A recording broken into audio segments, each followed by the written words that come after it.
But the reason we're doing that is because we're trying to save this much time in these other places, or we're trying to enhance reporting so that we can get you better leads. Hey, welcome back to another episode of HVAC Success Secrets Revealed with Thaddeus and Evan, where we have good conversations with good people, and any good conversation worth having is worth having over bevies, whatever that so chooses for your flavor of the day.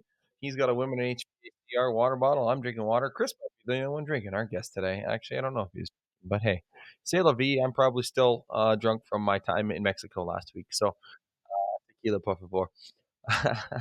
Anyways, really excited to have on Chris Kiefer from the show from Boolean Automation. I remember having a conversation with him about coming on, and one thing that we actually didn't put in the show notes is they actually helped grow a painting company from $10 million to $20 million in terms of the marketing side and the director side.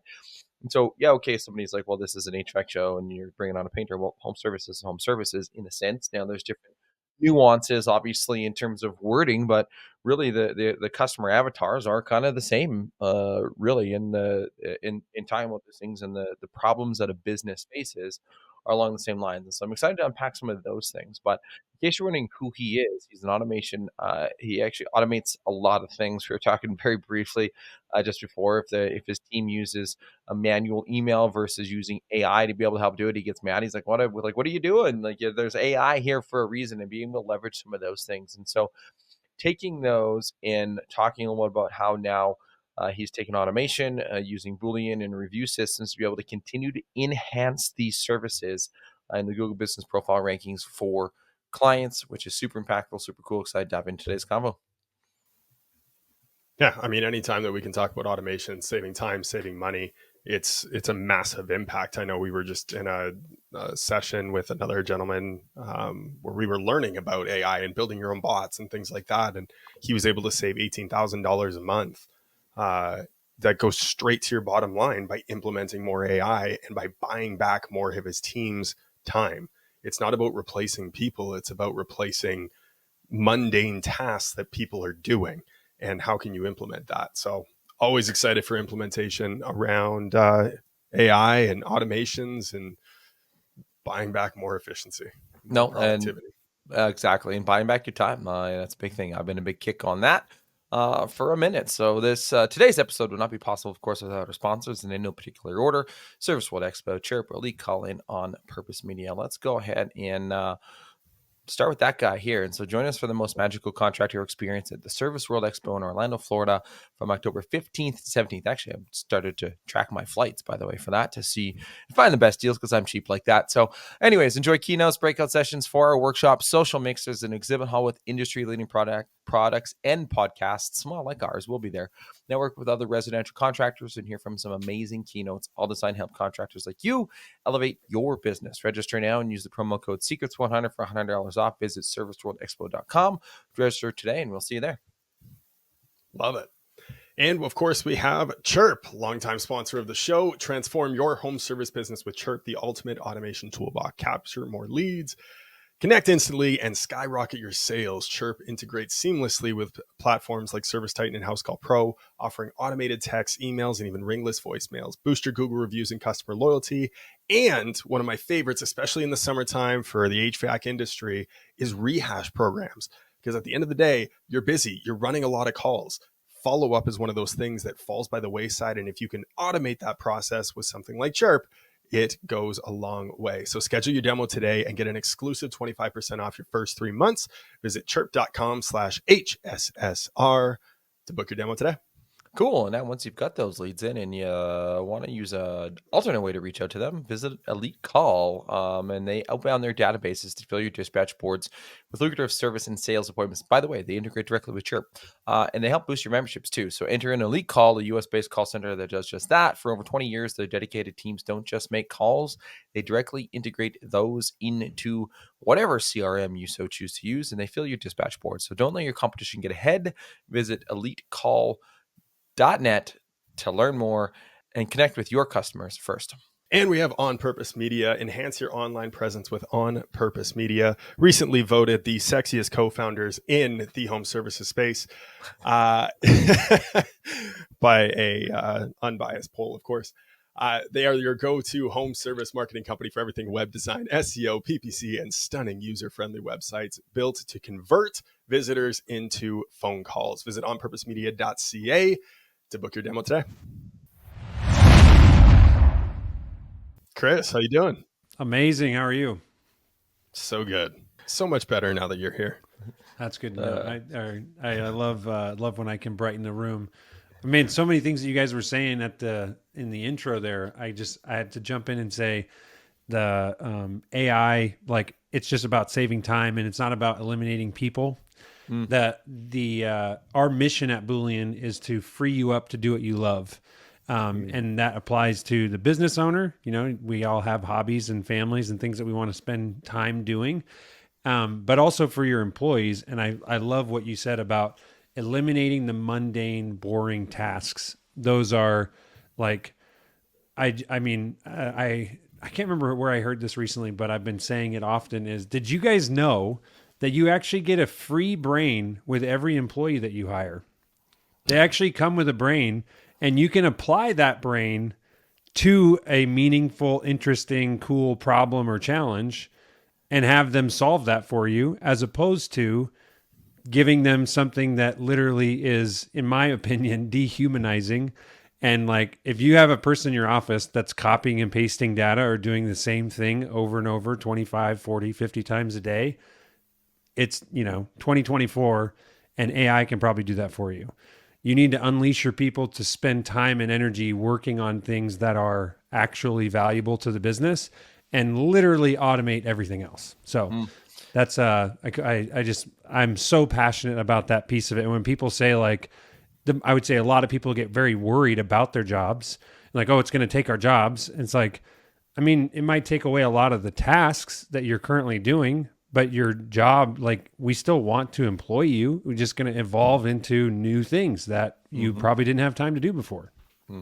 Well, why I was in Mexico and Cancun last week was actually to attend a conference with a bunch of other agency owners. Shout out the Commitment Summit, and JC and Karen Height ran a fantastic event. But one of the speakers on there, Julie McCoy, they said this at their business Content at Scale, that they have a guy in their office whose job is to get himself fired because he's automated so much. That's like, how can you automate so you could get yourself fired? Now they're not going to fire anybody, right? But the idea is to be able to what you're alluding to. So now this guy's actually role is so valuable because he's looked at and analyzed and trended so much AI, so many automations, that whenever somebody has a problem, guess who they go to? Like, he's fired himself from his current role 3-4 times over, and he's iterated it, and he iterated it, and now he's at this new pinnacle because of AI and what it can do for their business. Yeah, couldn't agree more. Yep. Well, we're going to dive deeper into that, but I want to know your journey. How did you get here? How did you get to this place, starting the business and getting into this world of automations? Yeah. So growing up, I was told, because I liked Legos and Connects, that I was going to be an engineer. And so when I got to go to college, I was like, I guess I'm going to be an engineer. So I just fell into that, went through all the classes, and I enjoy math and, the stuff that I learned. But then I went into the real world after graduating, and I lasted 6 months and was like, that guy in the corner office looks like he's the most unhappy person I've ever seen in my life. And so does that guy. Why am I here? Like, nobody wanted to talk about sports or like have conversations. They were all just engineering introverts. And so I left and started a marketing company. And that was shortly after graduating from college, like 10-ish years ago. I did that for 6 years, just like your typical small business. I call it the stereotypical millennial marketing company that had like no real focus or purpose or ideal client. We just were good at Facebook, Google, website, like anything that was digital that the business owners that were operating businesses didn't know how to do. And we had a ton of fun, learned a lot, but then it got time to my wife and I wanting to have kids. And I was like, I needed a different job. So I took a job as a marketing director for an up and coming painting company, which that was like one of the most fun times of my life, because I had all of this knowledge, which you guys can relate to immensely, from like client after client after client after client, all these small business people that really cared about Google and local search and the 3-pack and all that, and the marketing and video and like strategy knowledge, and then running a team. And then I got placed into this company as the first internal marketing hire. And they were about $9 million in the first year that I was there. And they were just going into an expansion of concrete coatings as well. And so the painting business, the painting side or services went from like 9 to 11 while I was there, 9 to 12. And then the concrete coatings business went from about 500,000 to just over 10 million in the 3 years that I was there. So it was really, scaling the brand and everything, but we were in 4 different states, 5 different metro areas. And I got to manage, I basically built like an internal marketing agency for one company. And that was really, it just was, the agency world is tough. It's hard, hats off to you guys for delivering results to your guys' clients and stuff. But it was amazing to be able to have like the brain power of 4 in-house marketers just pouring into one brand. And obviously that's not possible until you reach a $10 million-ish level. But, when you're a small, I always say to people that are starting service companies, if you're between 0 and 5 or 6 million, that's like the perfect time to have an outsourced agency, because things are changing so fast. It's hard to keep up on everything. You just got to find the right one. But, and I don't know if you guys, have different strategies, but as companies grow, eventually it could likely make sense to say, we need a dedicated person to manage this because it's growing in complexity, and you actually can afford, specialists maybe to handle media or paid ads or whatever, depending on the complexity and how many markets and stuff you're in. So that was my journey prior to this. And about 2 years ago, I was still at this painting company, and I had decided, like, I had automated. So I'm the marketing director, and I'm trying to automate all these mundane processes that affected marketing. Because like, in order to do good marketing, you need your reports and everything to be dialed, and we need lead sources for all of our calls. So I was working closely with reception and inbound leads and all that type of stuff. And then also I needed the sales data. So I needed to make sure that we were getting all of our quote information back into our CRM. And then I was working with finance to make sure that we were profitable on the jobs we were marketing for. And all of this was just basically, I was trying to do my marketing job better. But it was like the first time that I had this engineering education mixed with marketing knowledge, leading a team and trying to massively scale a company. And it was all this stuff collided, and I found this new opportunity to automate. And I was like telling people in marketing peer groups, like, oh, I'm using Zapier now, and there's this tool called Make, and we have, AI wasn't happening yet at the time, but we were implementing all this stuff. And I thought like, hey, anybody can do this. Like, just watch this video. I looked it up on YouTube, you try it. And it got to a point where people started asking me like, hey, can you just set this up for me? And it happened enough that through conversations with friends and some consultants, they were like, dude, you could just be a consultant and automate businesses for your job.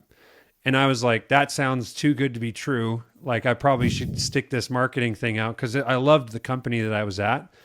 But I ended up making the leap about 2 years ago. And in that time, we've automated, or in the process of automating, 16 painting companies. And there's a couple other service companies that we've assisted. But literally in the painting world, it like 80% of the data and reporting and management that goes on in the back office of a, $4 to $15 million painting company, 80% of that work is not needed to be done by a human. And so what that means for scaling companies, and this would apply directly to HVAC as well, is that you have a lot of overhead that you're paying for in your business that you do not need to be deploying to those data entry or mundane repetitive tasks. And so that means that you could probably double or triple your size in revenue without hiring any more staff. That's the goal, assuming you have the right staff in place. So that's what I always explain to business owners is, in order to get this automation built and implemented in your business, your team needs to be very much aware that you're not planning to like have them like, hey, help me automate your job so I can fire you, because that's what they think you're doing. But it's more of like, hey, help me automate your stuff that's mundane and boring and you don't like doing anyways, so you can solve something better. I can pay you more and we can grow faster. Like that's the pitch to the team. So that's me in a nutshell. Well, I almost look at some of that as like the EOS quadrant of delegate and elevate, right? And so if you take a look at the things of what empowers a person to be able to do the things that they want in a day, well, the top left is love and great at, right? The top right is you're like and good at. The bottom left is don't like and good at. Bottom right is don't like, not good at. And so if you can find those don't like, not good at parts, and you can automate that, now you actually spend more time in the top left quadrant. It's actually more fulfilling. Oh yeah. Really. Yeah. Yeah. And well, like you said, not good at, like, guess what? Humans are not good at copying and pasting and taking data from this system and into that system 100 times or 1,000 times. And guess who's really good at it? Computers. Yep. And they never make a mistake and they run 24/7. And, you know, so it's like, I have talked to people that are like, no, I love doing this. It's like, well, that's great. But there's computers that are faster, more dependable, and they're not going to call in sick, and I don't have to retrain them when you decide to work somewhere else in 3 years. You know, They don't have feelings about it. that's right. I'm curious. You mentioned 80% of a lot of the back end could be automated. What are some of the biggest time sucks that you've seen that people are wasting time on that could be an easy layup for an automation? Yeah, the biggest one I would say that's like probably 15 minutes for every estimate or lead that you go on is make a list of all of the things that reception or CSR or whoever that front office person is doing. And so I'll just list the stuff that happens in the painting world, but it's like making a contact in your CRM, making a deal, making a templated quote for your estimator to be able to fill out, making a company cam project, making a calendar event, sending an invite, sending a reminder, like all of that stuff. And there's usually, you know, somewhere between 5 and 8 things that have to happen.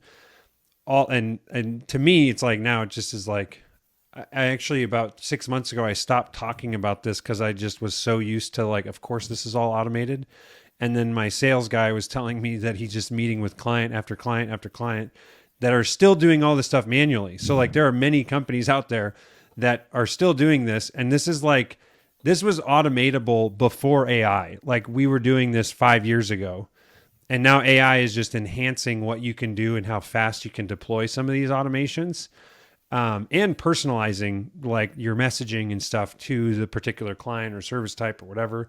But that's probably the biggest low hanging fruit is just like estimate or lead generation setup, tagging, you know, sourcing, getting all that data side taken care of. And that takes a process that might have taken a CSR 15 minutes down to like 2 or 3 minutes, you know, and then you multiply that by how many estimates are you going on. That's a lot of time. And I could go into more, but that's like probably any business that's service, I would say start there. That's huge. So I like that. And I like the suggestion. I know some of those features could be taken care of by your field service management software now.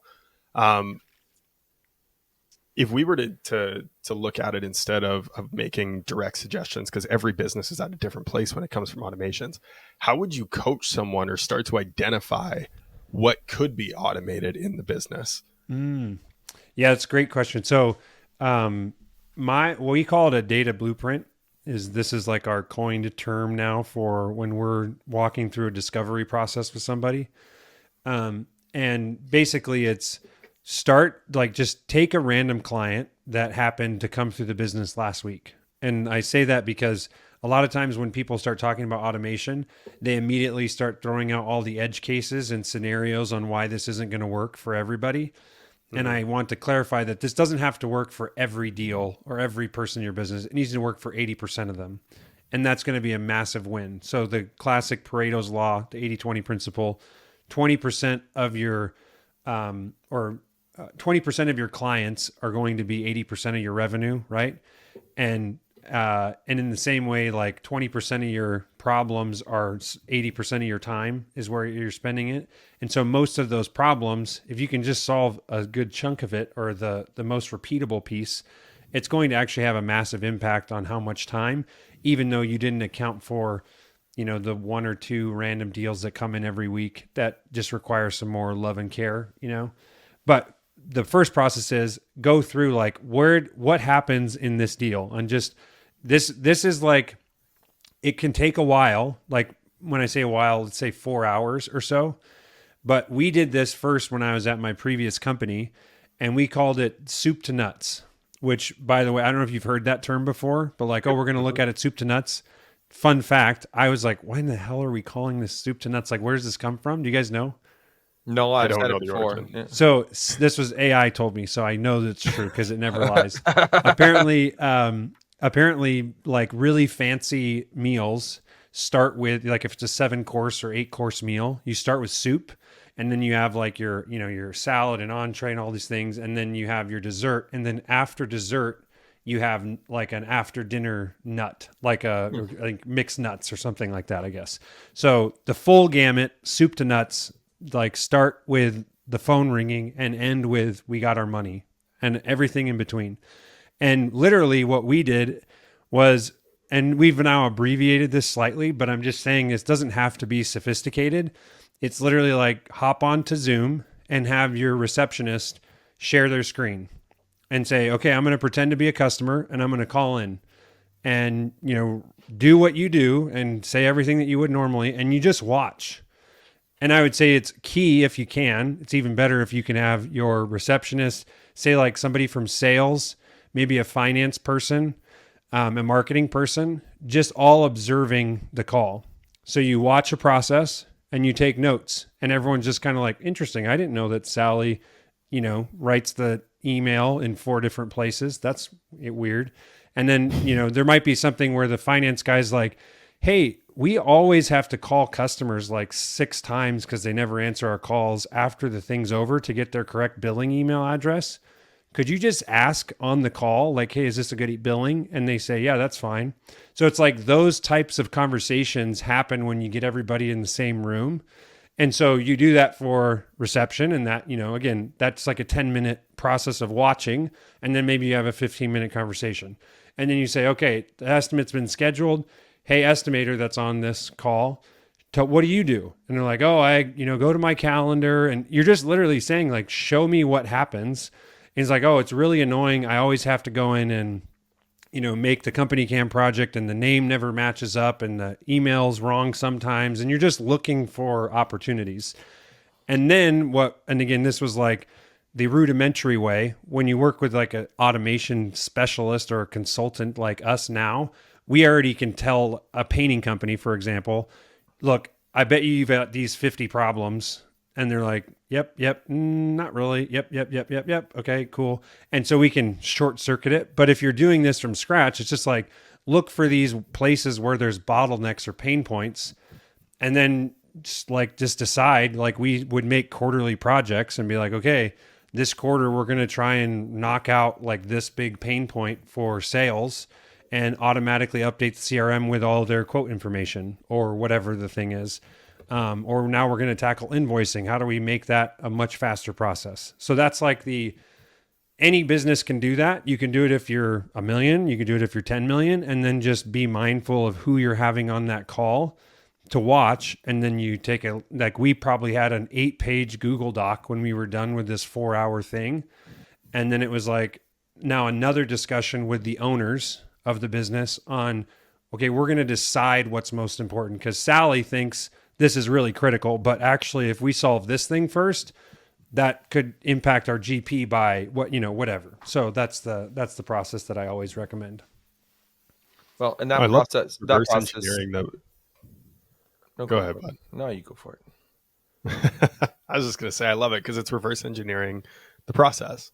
And what a great practice to put in place, not just for even an automation sake, but just to audit your process, to audit your systems, audit the customer experience, right? When we look at a world where AI is rampant and automations are rampant, being able to own the customer experience and deliver a superior experience throughout the entire process is what is going to separate you as a company and as a business. So I think this is fantastic to do regardless of what the end goal is that you're trying to do it for.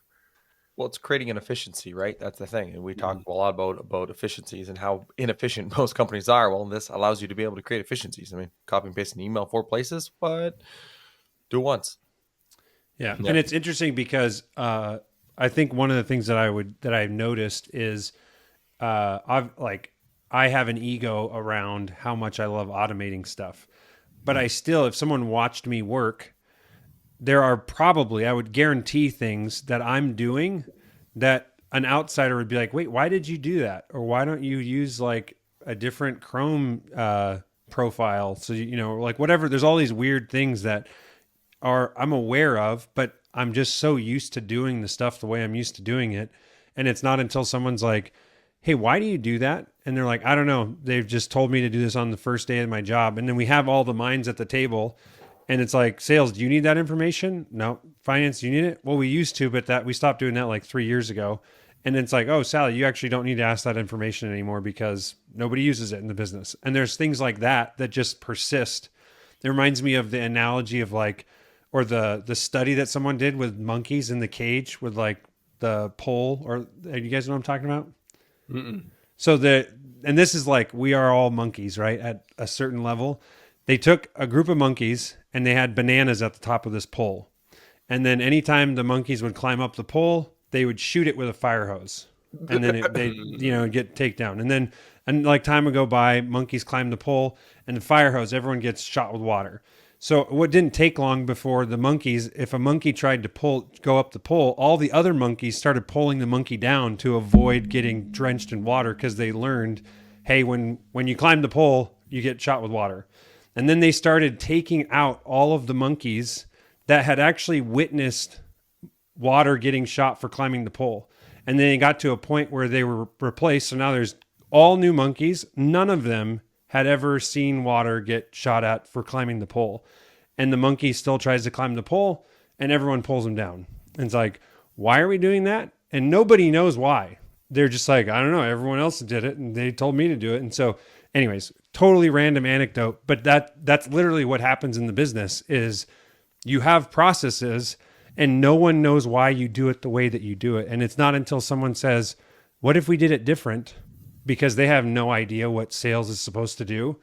They just know finance, and sales is like, actually, that's an interesting idea. I guess we could do that. Sure. Well, and like looking at that as some people, you don't know what you don't know, really is kind of the essence of that. But how do you break that down then? How do you break that barrier so you can actually get people to look at that to say, hey, how can we do it differently? Because I think that's probably a struggle because people get complacent and they're resistant to change. So how do you move around that to be able to actually have this look, to actually pull back the curtains, to actually take a look, to actually instill change for the better? Yeah, I mean, I would say it comes from the top. So if the owners are not invested, it's kind of like you can tell people, hey, I want you to be more efficient. But then the next day, if you're like yelling at people because they changed something, like you're going to instill a culture of fear when it comes to process improvement, So that's one thing. But I would say, first of all, it's like as simple as carving out time. But when you do carve out the time, I think a really important conversation to have, and this is something that we educate our clients on, is we want to make sure that everybody in the business understands that we are like globally as a business, we're trying to make our business more efficient. And what that means Alex Hermosi brought this up, and this is spot on with just processes in business. But generally you have like, I don't know if you guys are familiar in mathematics, you've got, local maxima and global maxima. So you can optimize for like a local point and like say, we want to make this as high as possible. And that's going to affect your globally in the business, that's going to have some sort of impact. And when you optimize locally, like I'm going to make my sales job as easy as possible, you might end up saving 30 seconds for your sales reps, but that could end up costing your finance 15 minutes. If that makes sense. So it's like having the discussion where it's like, hey, sales or anybody in the business, your job might have to add 1 or 2 more steps in this area or this thing. And that's not, that might suck because change is hard and we all have to change. But the reason we're doing that is because we're trying to save this much time in these other places, or we're trying to enhance reporting so that we can get you better leads. So it's like, it's explaining, it's not about like, yes, you might have to do another thing that you used to not have to do, but it's all going to come full circle and we're all going to benefit if we focus on making the business more efficient as opposed to let's make the individual roles more efficient. Does that make sense? So like having that, like people, we all get it. We all understand. We just need to have the discussion of like, hey, I don't like that you're changing my process. And it's like, yeah, that's cool. I wouldn't like people changing my process either, but let me tell you why. And this is the goal. And there's going to be things that you've always wanted that reception can actually provide you, but, and then vice versa, right? Because we haven't had this discussion. But the goal is not to make any one person's job easier or harder. It's to optimize the business. And then we will fill in who's doing what roles, because the truth is, a lot of the roles that you have are going to evolve and change and might not be necessary. That doesn't mean we're firing people. It means we're going to find a new way for you to provide value or do something more interesting with your time. I was waiting to see if Evan had a follow-up thought on that. I didn't want to interrupt you again. No, that's all good. We interrupt each other quite frequently with more or less the same points. No, and that's a great point. And the thing that stuck in my head is having a culture that actually buys into the greater vision of the company. Unfortunately, that's not the case for every single company. How do you begin to identify then whether or not your culture, your company, your team is going to be bought into that greater vision, and then bring those people on board if they're currently outliers and almost seeming toxic against the idea of wanting to change and wanting to implement these processes? Honestly, so, and we've done a lot, like we've probably done 60 to 70 discovery calls with like potential clients in the last 2 years. And that's me and our sales guy. And I would say literally in all the situations, we have sometimes chosen not to work with clients, but the only time that I've had issues with like, it's always been the owner. And there's one time in particular where this one guy we were talking to, he said, okay, so we were interested in doing this, but who do you think I'm going to be able to fire after you're done doing this? And I was just like, that's just the wrong, in my mind. I'm like, this guy doesn't get it. And that to me is like a closed mindset from the owner of just like, I am looking at trying to basically win by shrinking. Right. And I feel like you have to have like an expansive approach or like an abundance of like, there's always more, there's always opportunity that we're not aware of. And so I honestly haven't seen an employee, I'm sure they exist, but I'm just saying that when you have an owner that buys in, you go to start talking to people and people are like, oh, of course, Chris isn't trying to fire me. Like, I like him. I trust him. He's done great things and he's going to keep innovating. But when you have somebody like this, and the interesting thing with this particular client that we didn't work with, you know, some months go by and I hear through the grapevine of some other companies that they've had, you know, this person quit, this person, they had turnover here and there and the other thing. And it's like, I guess I just honestly feel that at the end of the day, if the owner understands and explains the mission well, again, there could be an employee that's like, I'm out of here. Like I'm not interested in evolution or whatever you want to call this. I like manual stuff. I'm going to find a company that wants to do it the old school way. Like, I just don't think that there are many of those people out there. I love Yeah. it. Well, and even if they are the individuals who might be resistant to change or they don't like accountability or what have you, I mean, if you're the business owner and you want the change and there's people that are holding it back, well, you put them into performance improvement plan. You have a conversation with them to say, hey, we need to do this. And you work on it. I mean, there's a little bit more finesse to the conversation than what I'm saying here on the podcast. And so you put them into performance improvement plan. You have conversations. You help them understand the why of what you're doing for it, not the what and the how, the why. When you leave with the why, now they should be able to get bought in. If they don't buy in and they've went through a few performance improvement plans, well then Bye. Yep. Find somebody that's willing to. Yeah, Peter Diamandis is a really popular venture capitalist guy. I don't know if you're familiar with him. Yep. He said that companies that fail to implement AI are going to be going. Well, the catchy term is by the end of the decade, you're going to have two types of businesses: the ones that have fully implemented AI and the ones going out of business. And so that's a pretty bold claim. I happen to be one that completely sees this, and I completely agree. I think it's shorter than that, but the end of the decade is 6 years away. And I would say I think it's probably more like 3 or 4 years. And when I say going out of business, I've had so many people be like, "Oh yeah, that's not going to happen." What I mean is you are on your decline. In 3 years from now, if you have not implemented AI and automation, your business will be in decline. And then if you want to be like, "Well, Chris, I'll prove you wrong and I bet I can remain in business," I would say to you, great. If you'd like to pay more taxes and also, just hire staff that you don't need, you're welcome to do that and see if your business survives as well. So it's like, you know what I mean? Like the idea of pushing back on like, this isn't going to have an impact on us, or like, this is just overhyped or whatever.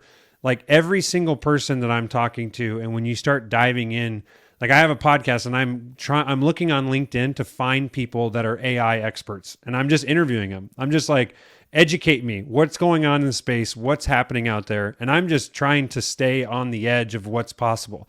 And I also want to clarify, like, I'm not smart. I just am super curious. Like I just can't get enough of this.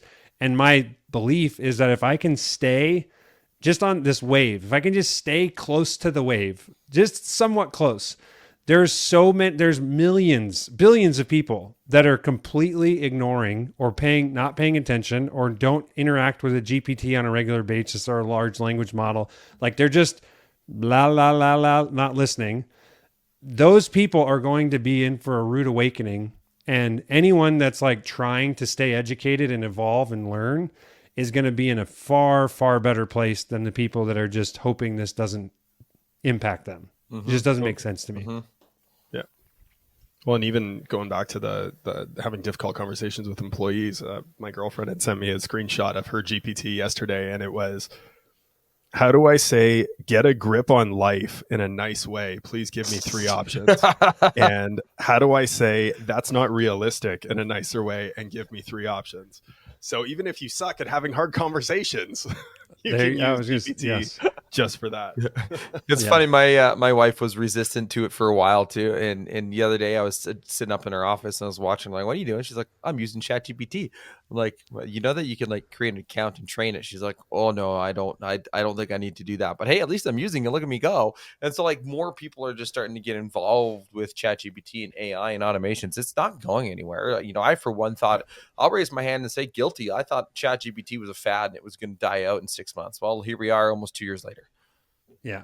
Right. Yeah. And when you start diving into this, it's like, this is impacting, like ChatGPT is one of the like dozen big companies, but there's hundreds of companies that are really trying, like exerting a lot of effort into doing this.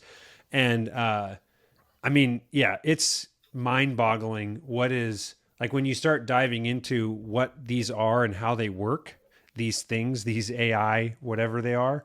It's like, it just is like it's pattern recognition at a scale that you can't even comprehend with the number of things that they are processing and feeding into these. And the thing that's crazy is that they just keep getting better. Like the more they're used, the more they learn. And so, yeah, it's a super exciting thing. There was one time 15 years ago is when I was leaving university, and I can't remember who said it. And I wish I could remember, but I was reflecting on this the other day, and somebody told me, it's like I was looking for getting into the workforce from university, and I had some other jobs in and around school, but it's like, okay, well, what are you gonna do? I'm like, I don't know. Somebody said, why don't you go look into AI? Like, it's there, it's coming. Go look into it because you get a job there. It's going to be the way of the future. 15 years ago.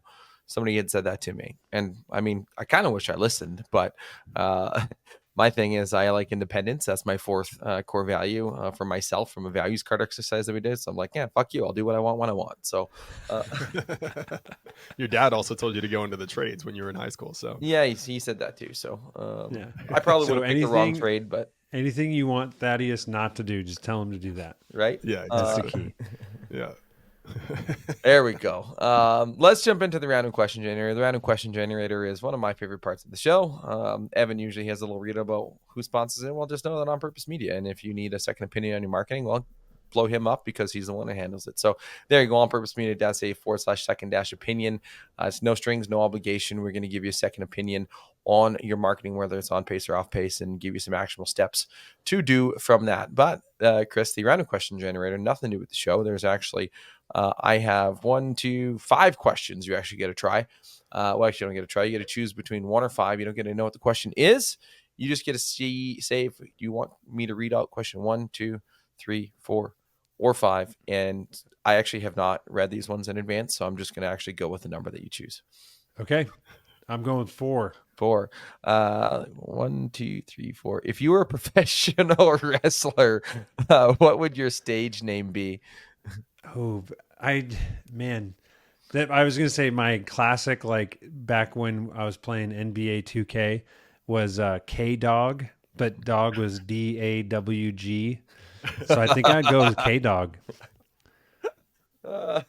That's I've never done any sort of wrestling, but I think I have to just go back to my roots. Now, how far back are we going here with 2K? Oh man, I feel like this would have been in 2010 ish. So Okay. I don't know, what was that? Did they just call it NBA 2K10 or whatever? I don't even remember what it was. I think that's almost the original. Like that might not even have had a year behind it. Yeah. It was in college. That was what we do in between all of our practices and games and everything, was just let's go play 2K in somebody's room. Yeah, on like a Gotcha. PS2 or a PS3. Mm-hmm. Yeah, now they have like a, I don't know, PS12. I don't really know what they're on these days. Oh, that's just iPhones. Never mind. Gotta get my iPhone digs in there. Hey, who am I kidding? So, I wanted to kind of go back to something that you had said in the beginning, in growing and helping a business on the marketing side of things grow from 500,000 to 12 million in 3 years. Like that's a rocket ship pace for home services in painting. It's in and of itself, and I guess the concrete coatings side of things. Looking at that, and you can kind of go with things that you might have noticed on the operational side, the recruiting side, the marketing side, wherever. I'll kind of leave it open for you. But what were some of the biggest pain points that you guys had experienced in that growth? Oh yeah, hands down. Because I'm the marketing guy, so the biggest pain point was when you're scaling a company that big. First thing is the original painting company had been in the same town for 17 years, and they were big, like big fish in a small medium sized town, and they were well liked. They had a super strong brand, and then we're like, oh, you kind of get we're super successful here. We could be successful anywhere. And so we open up a location in Portland and in Boise and in Salt Lake, and we're just like trying to copy and paste. And we for sure underestimated the impact of the brand strength and just the brand recognition in that original town. And so we would have marketing campaigns that we had tried to, it's working here, maybe it'll work there. And you try it and it's like literally not only not close, but like does not pencil. And so we were having to recreate everything in every single market. So basically, I guess I would say the biggest pain point in trying to scale is, especially when you go outside of a metro area that you are already in, like if you're going to a new metro, I would say you have to understand that you are literally starting for, like, the fact that you have a cool brand that everybody knows over here. You might as well have called your business, Joe Schmo, whatever. Nobody cares. Nobody knows. You're just literally a random person driving down the street. And that made it incredibly difficult to scale because we're trying to just get to the point where people are seeing us 5, 6, 7, 9 times around town and then take action. There's a classic Cameron Herold who wrote, a couple different books. He scaled 1-800-GOT-JUNK. I don't know if you're familiar with this guy. He wrote Vivid Vision and whatnot. He said, and he also is a part of College Pro Painters. There's a statistic that you only see like process 1 out of every 3 advertisements that's placed in front of you. Meaning like, on the way to work, I might drive past 200 ads and I'm going to see, 60 of them or whatever, if that makes sense. And so if I only see 1 out of every 3 ads that are like in my field of view, then the next statistic is that people need to see your ad 7 to 9 times before they take action, which means that you have to show an ad, 21 to 27 times for a customer or your potential prospect to actually pick up the phone and call you. So the idea of just like, we put up a billboard or we wrapped our vehicle, nothing's happening. Something is happening. You're just at like 4 impressions and you need to be at like 30 to get a call. And that was I think what we underestimated was in this hometown, we literally had gigantic billboards, 30 of them driving all over town every single day, nonstop. And we didn't take that into, and those were the vehicles that were wrapped, right? And we didn't take that into consideration. You go to a new gigantic metro and you've got 2 vehicles and you're running Facebook ads or TV ads. And it's like, what the heck? It's not working. It's like, yeah, because nobody is seeing your stuff like 4 times on the way to the grocery store and then watching your ad at home when they sit on the couch. You know what I mean? Well, and I would probably even say it's greater than 7 to 9 times in today's day and age. It's probably almost 17 to 19 times. So especially digitally, right? And so now with your adage, I mean, that's an even bigger number, right? That's a lot. It's 80 to 100 times they've got to see the impression from it. And that's that's one of the things that I've, talked about when I used to train people on how to sell ads in magazines was it's probably even greater than that, right? With that 7 to 9. The other part is brand staying power. I listened to somebody, again, referencing my week last week that, the best brands, I mean, if you were to, get a runny nose and you need to grab something, what are you going to grab? Tissue. Kleenex. Sorry, right? Kleenex, and Kleenex, right? You said tissue. Well, it's called a tissue, but everybody calls it Kleenex. Well, why don't you call it a Scotties, right? Like, maybe that's a Canadian brand, but so if you cut yourself and there's blood coming out, what are you going to run and grab? Band-Aid. Yeah. A Band-Aid, even though it's a bandage, right? And so now there's the staying period of the brands are just so good. And so if you can now create that with your own identity, when you think about painting company, then you think about heating company, think about cooling company. Oh, this brand comes up. That's the power. Yeah. Yep. And that's the thing that we underestimate is the tens of millions, if not hundreds of millions of dollars that it takes to get to that place. Like Kleenex didn't have, they didn't spend $10 million that if you look at the trajectory of how long they've been marketing and all that stuff, that is hundreds of millions of dollars to get to a point to where you're like Kleenex, right? It's not a, just let's go knock it out in this quarter. Right. Well, and I can't remember the example, but there's one company that is like the most synonymous brand that would either been Band-Aid or Kleenex that they haven't spent money on advertising in like the last 3-4 years. But I think Band-Aid is like the Band-Aid brand stuck on you, like what is it? What's the jingle? Band-Aid brand stuck on you, like Band-Aid stuck on me, something like that. But like the jingle is still there in my head, and so you still remember that. And I haven't heard that song in a decade. Yeah. Oh, I'm stuck on Band-Aid brand, like Band-Aid stuck on you. That's what it is. Yeah. See, now I say you're like, right? And so some people are like, I've never heard that song. Well, yeah, it's because that was a product of like I grew up. They stopped advertising. They stopped advertising because they haven't needed to. So when you were breaking into the market, you said you were doing Facebook ads, you're doing TV. What else were you doing to help get through that phase of recognition within a brand new market, a brand new metro? Yeah, so one of the things that was key, and this is an interesting, because this is the only software that we still sell, and this is the Boolean review system. So this was prior to taking this job as a marketing director, we actually were in the dental space, that small marketing agency that I mentioned, and we had built a review software, reputation management, for a couple of oral surgeons that we were working with. And when we left that marketing company and I came to my new job, like 2 weeks into the job, I noticed that this company had been around for 17 years. They had 67 Google reviews. And I was like, what are you using for this? And I'm just trying to learn the ropes of what's going on and what's already in place.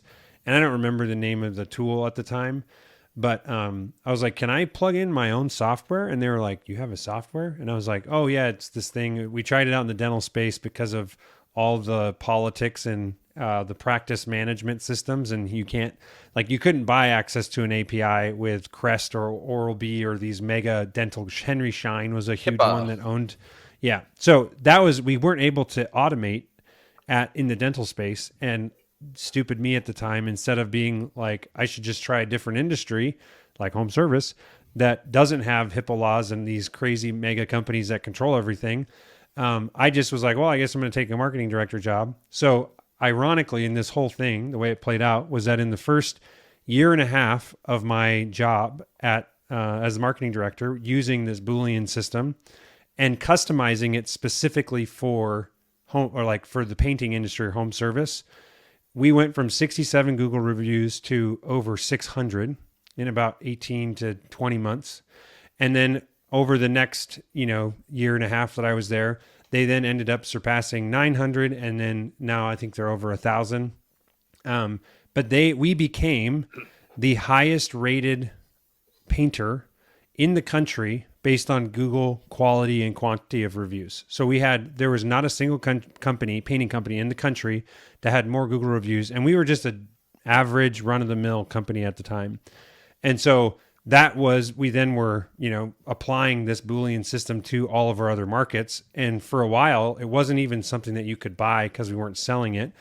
But my wife started selling the Boolean system because we had paid for development and everything. And so we started selling it to other painting companies that were coming to us. And so now I would say Google reviews, and that was the other, I don't know if we still have time to talk about it today or not, but the 5 R's of Google, the rating, relevance, radius, recency, and response. That's like a critical piece of this Boolean system. And I would say there are many reputation management systems out there, like, Podium, Bird Eye, like you guys said, Chirp has a number of things that it does, including reviews. And all of those are great. They all work. But the thing that was really unique and why we had such great success in the home service space was because I was the marketing director that was like, I'm building and customizing this thing I'd already built to be so specific for painting and home service needs that we started incorporating and pulling out of the CRM, like the technician's name, the crew leader's name, the sales rep's name, who they talk to on the phone. So all this data that existed in the project management system, we were pulling into our review software, and then we were sending requests out that were highly personalized. They were coming from, or they appeared to come from, the tech that the person had just talked to. It's a picture of their face or a picture of the crew. It's like, hey, Mrs. Smith, thank you so much. We'd love if you could leave us some feedback on the job. So it's these highly personalized requests. And guess what that does for the homeowner? It cuts through the noise. They're not seeing like, a what do you want to call it? Computer generated automated text message. It looks like this is a text from Johnny, who was just at my house. And then it lists all the names of the people that they interacted with. So then they were able to leave a review. And guess what they say when you give them the names of the people in the review? They actually mention them. And then that was like version 1. And then over the last 3 years, we've continued to make improvements. And that's what I think you guys mentioned just in the intro. One of the things that we're now working on is bringing in other popular apps in the home service space, Company Cam being one of them. So we can actually digest the library of Company Cam photos and then pick a really great photo using AI to send to the client. And on top of that, instead of telling the client like, hey, here's the list of people that were involved in your project, we can actually have AI just write a draft review for them, because we not only give the names, but we give the titles of each person. And I'm not kidding you, you would be blown away by what AI can come up with when you give it more context. Mm-hmm. Like when you give it, like, write me a 5-star review for an HVAC company, it'll write one, but it's just the most vanilla thing ever. But if you said like, here's all the people and their titles that worked on this client's project. Here's the customer's name. Here's the city that we did the project in. Here's the service we provided for them. And heck, maybe you even pull in the brand of AC that we put in, right? It writes reviews that's incredible. Like literally exactly what the person would have said. And so anyways, that's all that to say our obsession in this niche of reviews for home service is like that's the thing that I would say anyone, and that's one of the reasons why yes, we work with painting companies for automation at a broad scale, but from a very specific like value add to any home service, it's reviews are off the charts the most important. And then again, we go into like why or all the other things that make certain, like a 5-star review is not a 5-star review or not equal to all 5-star reviews. There are really good ones. And then just like, oh, cool, you got 5 stars and a thumbs up. It's not going to help you as much. Well, and that personalization is so key, right? Like it's you can have a rudimentary one, which is follow up with 3 emails and 4 text messages, all done via AI, and use the person's first name. But when you add in the actual customization from it and sounding like, hey, the tech is sending it, to be like, hey, would you mind doing me a favor? Like, would you write me a Google review? Hey, Bob at ABC Heating and Cooling. Hey, by the way, I also took the liberty to type one up based off our interaction. Here you go. You can feel free to copy and paste it or write one of your own. Like most people are going to copy and paste that. Well, because people are lazy right now. Obviously, there's a lot of the back end stuff in there. And so fascinating stuff. And I think that somebody not leveraging, the people that are doing nothing, you're going to get left behind. The next best thing is to ask them on the spot to be able to read for a review and be able to coach them through what to say. But let's be real, most people don't have the opportunity and the time to be able to do that, or the technicians who have the ability to be able to do that. There's some great companies out there that do that, by the way. Another one is to just send off the automated message that we talked about. But this way, you're probably going to go from, you probably know the percentages more than anything. If you're just send out a canned message, you're probably a 15% Google review response rate. You send out 100 requests, you're going to get 15 Google reviews. What are the numbers and the data that you see by customizing it in terms of the difference? Yeah, I'm glad you asked. And it's actually, that was a generous guess. We've actually looked at clients that are using just, off the shelf, the big brands out there. And it's actually between 1 to 3% conversion rate. That's just standard. And that means and there's a couple reasons why. One of the biggest things is most of the big reputation brands have dedicated email servers that are specifically for sending requests. But guess what? Every email has done for the last 10 years is it looks if this is coming from a real person or not, and it just sends it straight to junk mail, so it never gets seen. That's one of the biggest things. So with our system, we actually integrate directly into a Google account and send it from a Google account that is, we recommend an email that would have been communicating back and forth with the project, before. So like an office or like the receptionist or the reminder or something that we know these are inboxing for sure. So that's a huge branded thing. Email. And the requests, just like you said, if you send this beautiful like blue background with banners and all this crap, it's not as realistic as like someone sending. We include like a photo of the crew and stuff, but it looks like it was more personalized and it doesn't just immediately say, oh, that's junk mail. But the percentages are 1 to 3% is the average that a generic reputation management system is going to give you. And in HVAC, you're doing so many jobs that you're happy with getting, 3 to 5 reviews a week. But we have a garage door company using it that's literally getting 30 reviews every single week. They're a big company, but there's they're working with 100 clients, 110 clients a week, and they're crushing it because of the scale. So with ours, our average is about 20 to 25%, but we actually have a guarantee that you will not get below 15% or you don't pay for the software. And there's not a single reputation software out there that can do that, because we know that our average is is 5 times better than decent softwares. And so we put a bar out there that's like, look, even the guarantee is going to crush it for you. And then we have some clients that, I always recommend you do a little bit of everything. You don't want to just say, "Oh, we automated it, so we're not going to have our technicians smile and shake their hand." Mm-hmm. So you say like, "Hey, I'm going to send you a request when I'm done. If you could be so kind to leave a review." Some clients do that, and the percentage jumps up even higher because now it's like, "Oh, Thaddeus is just following through on what he told me I was going to do," and I looked him in the eye and said, "Yes, I'd leave you a review." So there's any of those things. Like people are like, "Oh, we put a QR code on our invoice." Great, keep doing that. Like, why would it's the same thing? Like we were talking about with impressions. Like there's not, as long as they're well placed. Like what you don't want to do is just like, "Hey, can you leave me a Google review via text? Hey, did you leave a review via text?" And just the same thing 16 times. That's really freaking annoying. But it's not weird to ask in person, send an email, send a text message, maybe have it on your website. Like I'm not saying do only one thing. The more times you ask, the more reviews you're going to get. It's like do one thing, get 3%. Do more things, get 5%. Do a lot of things, get 10. And you just like but make sure that it's well placed and personalized. Personalization is really big. Personalization, intentionality. Whatever that word. Intentionality. There we go. Yeah. So, hey, one of those days. Should ask AI how to say it. Right? Can you pronounce this word for me? I should just replicate myself and then do like come on in like Korean or something.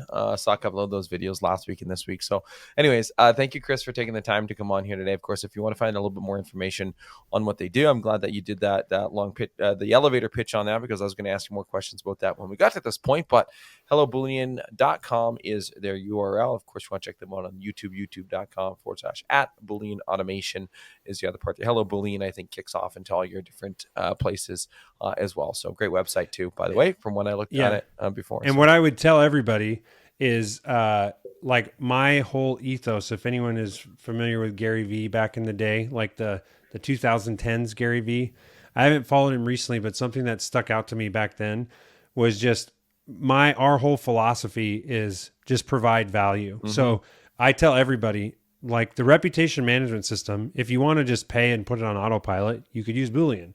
But if you want to do it yourself, or you're really nerdy like the three of us are and want to program it out and have AI do it for you or whatever, I have videos on my YouTube channel that literally break down how to do every single thing that our software does. And so it's really just like, to me, I'm like, someone's going to post it, so I might as well post how to do it. And then again, for the people that are like, I'd rather not fiddle with this and I just want something to work, then obviously pay for the software and it works, and it's amazing and you don't have to worry about it. So, well, the reality is nothing like showing someone how complicated it is in order to make a sale. That could be it too.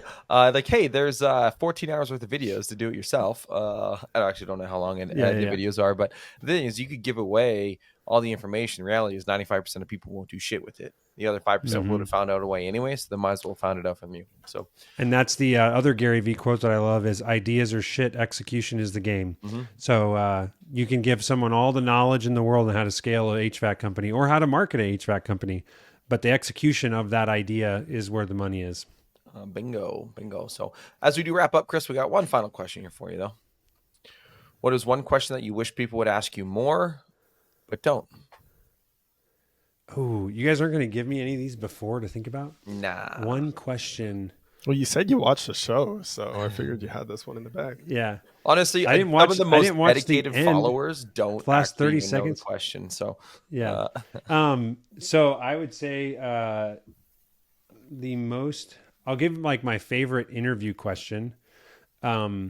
Is what's the most badass thing you've ever done? Well, actually, this is kind of, I'll give you my top 3. What's the most badass thing you've ever done? What do you want people to say about you at your funeral? And, what is a belief that you hold to be true that most people would disagree with? How many times did those questions get flipped on you? Never. No one's ever asked me. Okay, those. well, but I love asking those. Let's rapid fire them then. Let's do all 3. Yeah. Fuck it. I can't even remember the first one. Badass thing. Baddest thing you've ever done? I would say this is kind of a weird one, but there was a blind guy his name's Scotty Smiley, military veteran, and he was doing an Ironman. And I got wind of this when we were running our marketing company. And so we actually made a documentary. You can find it on YouTube. It's like 45 minutes long, called Beat Feet. It's narrated by Mike Krzyzewski, Coach K from Duke. Scotty pulled some strings to get us a fantastic narrator, and it's a good legit film. But the badass part is that I joke that I literally had to do like a quarter Ironman while holding a camera with a bunch of other people in 102-degree heat to make this documentary. And it took like 6 months of editing afterwards. And I flew to North Carolina to meet Coach K. And like, it was a huge endeavor. But I would say that's probably the most badass thing I've ever done. Wow, that's pretty cool. That's fucking sweet. Second question. Second question, what do you want people to say at your funeral? I love this because this is Stephen Covey, 7 Habits of Highly Effective People. So for me, I mean, it's the balance of everybody wants, to grow and have wealth and success and everything. But I had the misfortune, which I now look at as a big blessing, to lose my dad when I was 21. He died of cancer. And getting to go to your dad's funeral when you're 21 years old is pretty impactful, and that has had, a huge ripple effect on many aspects of my life since then. But I would say when I've pondered this, at the end of the day, it's like, I want someone to say that he was a good father, good husband. He loved laughing, being with his friends. And you realize, like, when you really think about it, if you guys have ever done a deathbed meditation, I would highly recommend it. This sound like, I love talking about death. People get weirded out by this sometimes. But for me, what it does is it just immediately bubbles up all the stuff that is, that really matters. That's really important. And, I've got 4 kids, and you realize very quickly that the kids don't care what house you live in, what car you drive, if you got a boat, like they just literally want your attention. Mm-hmm. And so that's what I want people to say about me at my funeral. Perfect. And the third question. The third question is, what is one belief that you hold to be true that most people would disagree with? And this is a Peter Thiel question. He asked people this question to see if they have an opinion on stuff and can argue. And I would say I've got a couple. I'm going to pick my. I would say the best one that I have for that is that I think having a family where one parent is at home is actually a really good thing to strive for. Because I think that there's a balance there, because like I have my wife, she also works in the business, but we work hard to try and make sure that someone can be there for the kids and raise them. And I think that our world, when we have a bunch of families that have multiple people working out of the home, and then the kids are either in daycare or whatever, I think that ends up being a net negative for the whole society. We actually had that debate a lot in our household. Recently, my wife just went back to work with our 2 kids, and it's just like, well, go back part-time. So now the kids can get the benefit of both worlds, of parents being home and having fun and enjoying the youthfulness of them, but also their development being into a day home environment with other kids that they just wouldn't get that same stimulation being at home. So it's like a double dip. And I will say that you got to be really careful when you say this, because it is a privilege. Mm-hmm. It's not something that we take for granted. Not some people just don't have that option. But I would say that just social media and everything amplifies our desires for more and more and more, and just acquiring stuff. And the reality is that, if you think about the end of your life and what's really important, you might not feel like you need to get that boat or get that other car or whatever. And maybe that's the thing that's putting the pressure on you to make more money, But at the same time, I'm not opposed to making more money and being more creative and using AI to be more efficient and all that stuff. Go. So there's a balance. But yeah, I do. And then the last thing I would say, because if my wife listens to this, she will want me to say this, is that I was a stay-at-home dad for 9 months with our first kid, and stay-at-home parents have a way harder job than the people working 50 hours, 60 hours a week. I don't care what industry you're in. If you've got the dirtiest jobs that Mike Rowe's ever seen, it's still harder. Or being a stay-at-home parent is brutal, especially when they're little. Mm-hmm. So I like to be clear that I'm not saying that, why don't you just stay home? It's easy. No, it's like, it is a sacrifice, but I think it's a worthy sacrifice that has a positive impact. So. It's an unrelenting job really for life, because Yes. it's nonstop. Kids don't stop. They go from the moment that their eyes open to the moment their eyes close, and they're just go go go go go go go go go. I'm like, kid, give me half that energy. But fun fact, Mike Rowe's Dirty Jobs is now back on the air with new episodes. Is it really? Yeah. Like new episodes? Not just like replays of the old. He's on it again. New episodes. I happened to watch one the other day. I was looking for like something mindless on TV, and I was just like, Dirty Jobs. And I'm like, yeah, fuck it, let's put it on. New episode. He actually said, he's like, I don't know why they convinced me to come back and do the new episodes of this. That's so. I have to say this. I know we're like approaching way over time, but you just tell me, like, just cut the show whenever we need to cut off Chris's mic. Mike Rowe has a really, I think this is applicable to HVAC people. He did a video back in like 2007, I think. And you could look it up. He basically says, do not follow your passion. That's like the title of the video. And he basically, his summary is like, it's really terrible advice to tell people like, oh, just find your passion. And then like, you'll if you love what you do, you'll never work a day in your life. He says that is the worst advice to give anybody. And what you need to do is just follow the opportunities that present themselves and then just dive in. And he came to that conclusion because of the Dirty Jobs show. And when you see someone that's like so passionate about garbage, that loves it, you're just like, okay, something's going on here. How are they able to do this or do it with so much vigor and excitement? And anyways, the idea of like, we all just, if you want to be a singer, then just like go do that because you're passionate about it. And reality is like, I don't know about you guys, but I would say I am extremely passionate about automation, but I didn't know that when I was in high school or college. It was through just like, hey, there's an opportunity, I'm going to take it. And then I'm going to pour myself into that opportunity. And I feel like the trades are something that, they've been through a rough time, but I feel like, I don't know about you guys, they're becoming more and more popular, and people are talking about and it's also extremely insulated from AI impact in like the work in the field. But there's opportunity. There's tons of opportunity. And I love the idea that we can become passionate through just really applying ourselves and giving it our all. So I don't remember where the video is, but you guys can probably find that. I'm sure that it's through out there, some searching. Well, and if you actually peel back, like what it is about being a singer that actually lights you up, it's finding meaning within that. And then how can you apply it to something else? As a kid, I wanted to be the quarterback for the Dallas Cowboys. That was my dream. That's what I envisioned. That's what I played. Like, that's what I played out in my backyard. But so it's like, why did you want to be? What it is, right. Let's say you are, what's exciting about that? Right. So for me, peeling that back, it was, I wanted to be counted on. I wanted to be relied on. I wanted to be the distributor of the success.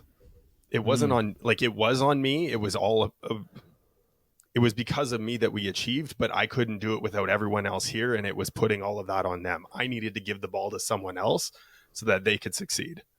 Ooh, I love that. That's fantastic advice. I love that. Yeah. Why? So yeah, tell me what you're passionate about. Why are you passionate about it? Why do you think that's going to make you happy? Why is that going to fulfill you? Let's append that. Let's tell Mike Rowe. Let's get Mike Rowe on and tell him he needs to add that to his video. I love that. It might almost look like I might have watched an older one. Last one was aired in 2023. So my bad. Didn't come out in 2024. So I was like, wait, hang on, let me fact check this here. So, but right, fact check myself. So can I ask one more question as fast as possible?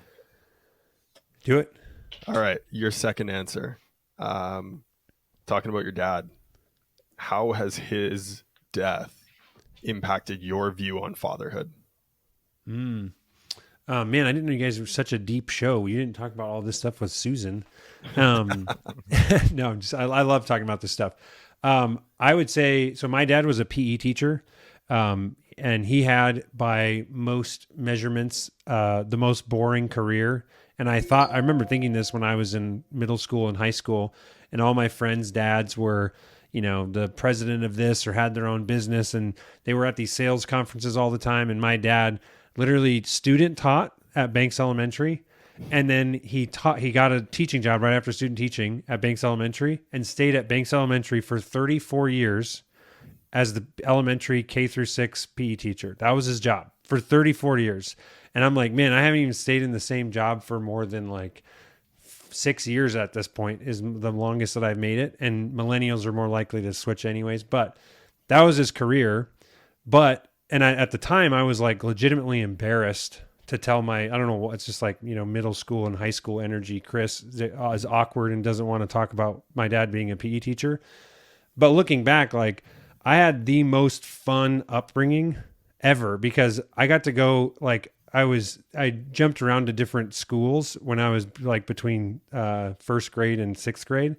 But if it was like field day or obstacle course day, I would just be sick. My dad would let me go to his school and just get to do like the obstacle course all day. Or we had access to a gym to practice shooting whenever we wanted, So that being said, I would say the impact that it's had is just realizing that my kids, like I said before, my kids just want my attention.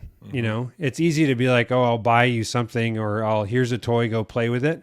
They don't want the toy. They want you to go play catch with them. They want you to watch them shoot. And that's a thing that it's easy to say, but I want to be clear and the first to admit I've got a long way to go to be as good of a dad as my dad was. But it's like even right now, I'm telling you guys, I'm going to go inside and make sure I, pay attention to my kids and see what crazy thing they drew on paper that, is a dinosaur that's eating a moon or whatever, which that's AI, just a bunch of circles on a page. Yeah. AI. This is parenting hack. Get like two things. Coloring pages. Have ChatGPT make coloring pages for your kids. So I asked my kids, like, come up with something that you'd like to color. And of course, my daughter's like, unicorns and dinosaurs eating ice cream on the moon. And then you put that, like, make me a coloring page. There's a coloring page GPT in ChatGPT. You put in the prompt, it makes a page and you print it out and your kids can color it. The other one that is unbelievably game-changing, by the way, I have this is a plumber left us at our house after putting in a faucet, just like my talking stick. So I just realized I'm putting this in the camera. You're so much, I have things, I literally have like 4 things in front of me that I do that with. So yeah. Just fidget spinners of some sort. Right. Well, but with the kids, legitimately a fidget spinner. There you go. You can, like trying to get your kids to brush their teeth, or my son fell on a scooter and he didn't want to get back on the scooter. So you have ChatGPT, like give it some context, like, hey, Gabe just fell on his bike and he's really scared and he's hurt and he doesn't want his dad to clean the cut because the cut stings. And I was like, explain why to a 4-year-old, why it's a good thing that the cut stings, and explain it while using dinosaurs and like some light science or human biology on like what's going on with like cleaning out wounds. Like literally I just voice text all this into the phone. It's like a bunch of gibberish that's like got typos, and then it tells a story and I'm like, Gabe, come here, listen to this. And he's like crying, trying to comfort him. And it's like, once upon a time, there was a boy named Gabe who had a dinosaur, and this dinosaur got hurt. And, it's like, so it's telling this story. And my kids are just like, it gets crazy. Stories are like, kids love stories, and the ability to tell bedtime stories that they make up, coloring pages, educate them on why they need to brush their teeth to defeat like gingivitis, Yeah. And like all that stuff is like, it's super fascinating. And then you just say like, and explain it to a 4-year-old. Right. Best parenting tip: if you're not into AI for your business, at least do it for your parenting. Save yourself some time. I'm going to be definitely using both of those with my children. So, hey, look, I'm sure that we could keep going, Chris. We are, a little past our time. Well, we don't really have a time limit. Who we're kidding, but we don't like to turn it into Joe Rogan. So, thank you for taking the time to chat with us, drop some knowledge. I think the end was, the whole episode was phenomenal. I mean, the end and some of those questions were very impactful for a lot of people, and I think more people should. That second question specifically, what do you want people to say about you? What's the eulogy? And like, if shit, write your own, man. That was a deep. I did it a long time ago for me, and it was moving. And so when more people think about that, you're gonna create a better life for yourself. So thank you so much for sharing that. Absolutely. Thank you guys for having me on. This was super fun. Perfect. Well, thank you, and until next time. Cheers. Well, that's a wrap on another episode of HVAC Success Secrets Revealed. Before you go, two quick things. First off, join our Facebook group, facebook.com/groups/HVAC Revealed. The other thing, if you took one tiny bit of information out of this show, no matter how big, no matter how small, all we ask is for you to introduce this to one person in your contacts list. That's it. That's all. One person. So they too can unleash the ultimate HVAC business. Until next time, cheers.